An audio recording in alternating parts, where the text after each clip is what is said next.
ইনশাআল্লাহ বন্ধ করা হবে। আর একটা কথা বলে রাখি, আমার কাছে অনেকে বলেছেন যে ওই যে খাবার দিচ্ছে, চাল দিচ্ছে, ভাগাভাগি হচ্ছে নাকি হলো সাহেব ভাগাভাগি করছে। ওতে জামাত 25%, বিএনপি এত পার্সেন্ট, অবক এত পার্সেন্ট, এনসিপি এত পার্সেন্ট। আমি উপজেলা প্রশাসক, উপজেলার নির্বাহী কর্মকর্তা সহ সকলকে বলতে চাই, এইটা করবার কোন এখতিয়ার আপনাদের নাই। পরিষ্কার ভাবে শুনে রাখেন, বিএনপি ক্ষমতায় আমাদের সাথে আলোচনা করে যাহাই করবেন। দ্বিতীয়ত ভাবে এই চাল কারা পাবে? এলাকার গরিব দুঃখী মানুষ পাবে, এলাকায় যাদের প্রয়োজন আছে তাদেরকে পাবে। অমুকে জামাতের এমপি হয়েছে, অমুকে জানেন সভাপতির রাত হাসিল হয়েছে। আপনারা জানেন যে আমরা সবাই আজকের এই মাহফিলে আমরা অতীতে যে ভুল ত্রুটি করেছি সে ভুল ত্রুটি যেন আল্লাহ আমাদের মাফ করে দেয়।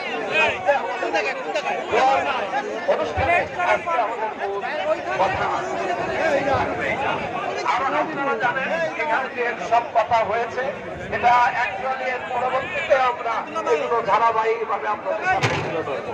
আপনারা জানেন এখানে এখনো দুর্নীতি চলছে, যে দুর্নীতি আমাদেরকে নিয়োগপ্রাপ্ত জেলা পরিষদের প্রশাসক তিনি যে ভাষায় কথা বলেছেন, আমি তার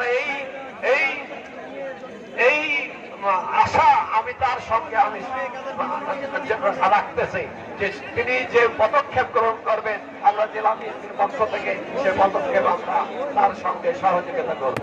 আপনারা জানেন বাগেরহাটে পৌরসভার বহু অবৈধ জায়গা, সরকারি জায়গা অবৈধভাবে দখল করে রেখেছে। খালবিল, নদীনাল, বিভিন্ন জায়গায় বহু লোক আপনারা।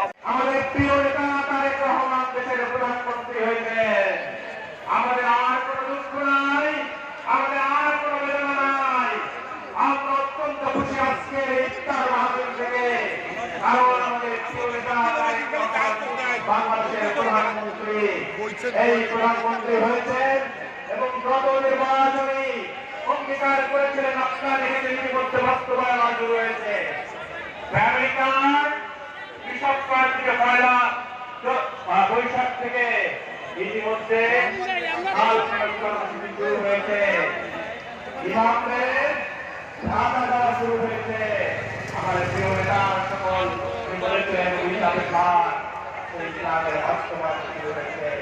আমি নির্বাচনের সময় বলেছিলাম ওই না আয় যাবে পালন্ত করবাকে হাত বিশ্ববিদ্যালয় জানা ছিল না। আমি সকাল 11টার মধ্যে 4 কিলোর মধ্যে বাজারে আসতে হবে। আমি দড়ি করে বাজারে রওনা দিয়েছি। আমি সকল নেতৃত্বকে সাথে নিয়ে জেলা পরিষদে যেতে পারি নাই। আমি আন্তরিকভাবে ক্ষমা প্রার্থী। ঈদের পরে সকল নেতৃত্বকে সাথে নিয়ে বক্তব্য দিবেন আমাদের বিশেষ করে একজন আমাদের মাহমুদ মাওলানা সাহেব এসেছেন। আমাদের প্রিয় নেতা তালিম উনি বক্তব্য দিবেন।